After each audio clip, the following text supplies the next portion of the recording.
शिक्षण व्यवस्थेला काळीमा फासणारी आणि लाखो परीक्षार्थींच्या स्वप्नांचा लिलाव करणाऱ्या टीईटी पेपर लीक प्रकरणात मोठी अपडेट समोर आलेली आहे। 6 लाखांपेक्षा जास्त उमेदवार ही परीक्षा देणार होते, पण पेपर फुटला आणि परीक्षा रद्द झाली। 6 लाख उमेदवारांच्या भवितव्याची किंवा पेपर फोडण्याची किंमत नेमकी किती असं जर तुम्हाला विचारलं तर काय सांगाल? लाख रुपये, कोटी रुपये? नाही, फक्त 8,000 रुपये। हो, तुम्ही बरोबर ऐकताय, फक्त 8,000 रुपयांमध्ये राज्यातल्या 6 लाख डीएड बीएड धारकांचं भविष्य बाजारात विकलं गेलंय। आणि हा पेपर कसा फुटला, यामागचा कट कसा रचला, याची सगळी जी माहिती समोर आली आहे ती ऐकून तुमचेही डोळे पांढरे होणार आहेत। सगळं सविस्तर समजून घेऊ। नमस्कार, मी सुधीर काकडे, तुम्ही लोकमत पाहताय। टीईटी परीक्षेच्या संपूर्ण घोटाळ्याचं कनेक्शन थेट जोडलं गेलंय उत्तर प्रदेशच्या आग्रा शहरासोबत। आग्र्यातल्या एका गुप्त छापखान्यामध्ये या टीईटी परीक्षेचे पेपर छापले जात होते। जिथं पेपर छापले जातात तिथं कडक सुरक्षा असणं अपेक्षित आहे, पण सुरक्षेचा इथं अक्षरशः धज्जा उडवला गेलेला होता। या छापखान्यातला एक कर्मचारी आहे, नाव लक्षात ठेवा त्याचं, नरेश कुमार पूरणचंद माहोर उर्फ निक्की। या निक्कीनं काय केलं ते पहा। सगळी सुरक्षा भेदून त्यानं प्रश्नपत्रिका चक्क आपल्या बुटाच्या सोलमध्ये लपवली आणि अगदी सहजपणे तो छापखान्यातून बाहेर पडला।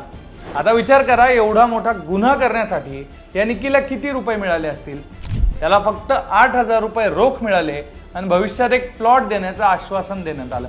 म्हणजे फक्त 8,000 रुपयांसाठी या निक्कीनं महाराष्ट्रातल्या 6 लाख तरुणांवर, शिक्षकांवर, उमेदवारांवर, त्यांच्या कष्टांवर पाणी फिरलाय। आणि खेळ इथंच संपलेला नाहीये। निक्कीकडून पेपर जेव्हा मुख्य सूत्रधाराच्या हातात पडला तेव्हा त्यानं हाच पेपर पुढे 80,000 रुपयांना विकला। म्हणजेच 8,000चा हा पेपर 80,000 रुपयांना ब्लॅक मार्केटमध्ये विकला गेला आणि तिथून पुढे तो शेकडो उमेदवारांपर्यंत पोहोचला। हा संपूर्ण घोटाळा उघडकीस आला तो 27 जून 2026ला, म्हणजे परीक्षेच्या अगदी 1 दिवस आधी। भिवंडी जवळच्या कोणगाव भागामध्ये एका हॉटेलमध्ये टीईटीचा पेपर घेण्यासाठी काही लोक आल्याची खात्रीलायक माहिती भिवंडी पोलिसांना मिळाली होती। पोलिसांनी तात्काळ सापळा रचला आणि या हॉटेलवर छापा टाकला।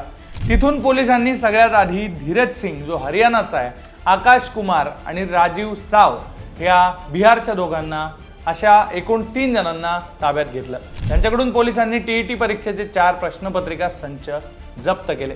जेव्हा शिक्षण विभागाच्या अधिकाऱ्यांकडून या जप्त केलेल्या प्रश्नपत्रिकांची पडताळणी करण्यात आली तेव्हा त्या मूळ प्रश्नपत्रिकेशी तंतोतंत मॅच होत होत्या। प्रत्येक प्रश्न सारखा होता।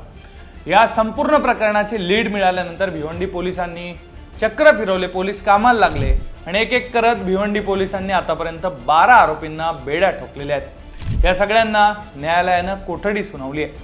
पण या टोळीचा मुख्य म्होरक्या म्हणजेच मुख्य आरोपी विजेंद्र कुमार गुप्ता आणि त्याचा साथीदार सोनू हे दोघंही अजून फरार आहेत। पोलीस सध्या त्यांचा कसून शोध घेत आहेत। महाराष्ट्र राज्य परीक्षा परिषदेमार्फत 28 जूनला संपूर्ण महाराष्ट्रात 1028 केंद्रांवर ही टीईटी परीक्षा घेण्यात येणार होती। लाखो उमेदवार, लाखो परीक्षार्थी या परीक्षेसाठी अभ्यास करत होते, पण भिवंडीत हा पेपर फुटल्याचं उघड झालं आणि परीक्षा परिषदेला ही परीक्षा लांबणीवर टाकण्याची नामुष्की आली। आता परीक्षा कधी होणार याची कोणती नवी तारीख अजून जाहीर झालेली नाहीये। लाखो शिक्षकांचे आणि भावी शिक्षकांचे डोळे आता नव्या तारखेकडे लागलेले आहेत। पण प्रश्न हाच पडतो की शिक्षकांची पात्रता तपासण्यासाठी घेतल्या जाणारी ही परीक्षा घेणारे खरंच पात्र आहेत का? तुम्हाला या संपूर्ण प्रकरणाबद्दल काय वाटतं ते कमेंट बॉक्समध्ये नक्की लिहा आणि अशाच घडामोडी जाणून घेण्यासाठी लोकमत पाहत रहा।